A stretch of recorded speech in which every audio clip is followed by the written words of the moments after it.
in the Ethics and Professionalism non-credit offering,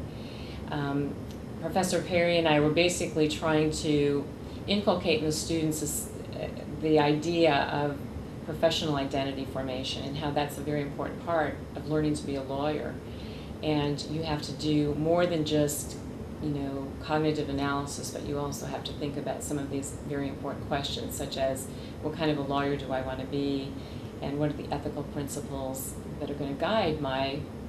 practice. And also because it was a small group setting, it enabled the students to talk about a lot of these issues in a safe environment and get to know one another in a level that sometimes doesn't happen. Because for the 1L students in particular, and this is something that we also talk about in the Ethics and Professionalism class, and that is just reminding the students that we understand that for them, as these high achievers who've always been superstars everywhere they've ever been, and who've always been able to excel, sometimes without very much effort, now all of a sudden they're thrust into an environment where they're with all these other overachievers who are also superstars. And so now basically they're normal or average, and being average to a superstar is not something that's very comfortable. Added to that is the fact that they're all put in this environment where there's a foreign language, because so much of legal terminology is foreign and takes a while to get to know. There's a foreign text that's used, because the textbooks that are used for law classes are totally different than anything anyone's ever seen before usually. The type of writing that you have to learn to do is completely different, so a lot of the ways that have been successful in writing previously are no longer effective, and you have to relearn how to do that. And basically, for all those reasons, people don't feel very confident anymore, and they're kind of shaken with regard to their self-esteem or their feeling about their ability to excel anymore. The other problem is that because of the way the law school class is conducted, and the fact that the books don't really provide any insight, but basically the knowledge is slowly uncovered through this dialogue between the professor and the student doesn't get feedback like they normally have gotten throughout the years. So leaving a situation where they get constant positive reinforcement and feedback about what a superstar they are and how they're doing such a great job, now they're in this environment where, first of all, everything's new and different, and they're not getting any feedback about whether or not they're doing well, whether or not they're getting it. Or if there is feedback, it's ambiguous at best. So maybe a professor continues to ask questions one after another, and the student doesn't know, is that because I'm doing a good job illustrating the topic at hand, or is it because I'm failing miserably and he keeps trying to give me another chance to find the right answer? So for all those reasons, the students have no way to judge how well they're doing and whether or not they are really getting it.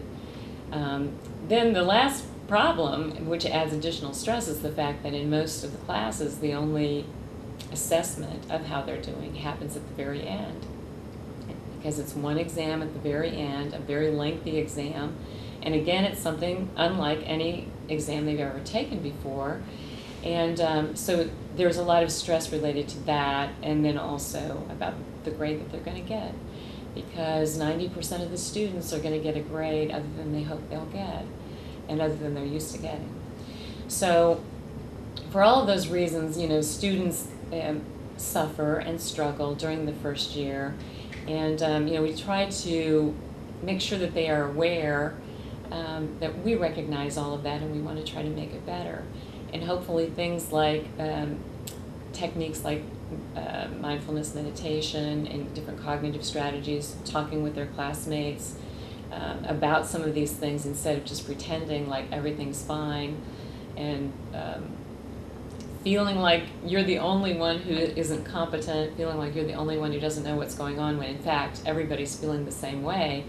And so talking about those things in these small groups has really been beneficial and helpful, I think, to the students. Most of the students have expressed feedback about how it's been very beneficial for them, and they feel that this has helped to prepare them for the rest of their law school career and really helped them adjust to this difficult,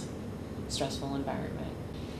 I think well, for the ethics and professionalism, what the hope is that the students will focus on their own professional identity so that they can be aware of themselves and what their individual needs are in terms of, what's my comfort level in terms of the kinds of cases I want to take on, the kinds of ethical dilemmas I'll feel comfortable grappling with and how I would handle them, and just have a better sense of themselves as an individual. And what the hope is that if they continue to be on top of that and focused on that, they won't lose sight of the reasons they came to law school in the first place, which is what Larry's research suggests happens. They let go of all of those, idealistic goals and those wonderful pursuits that led them to law school in the first place, and start taking on what all these other people are saying they should want in life. And so by having a better sense of themselves and a stronger professional identity, that will hopefully help them stay on track so that they continue toward their goals. And those may change over time, but at least they're staying true to themselves. And I think as lawyers, that will benefit them, because then they won't be those lawyers who get burned out, hate what they're doing, and fall into depression or substance abuse and that kind of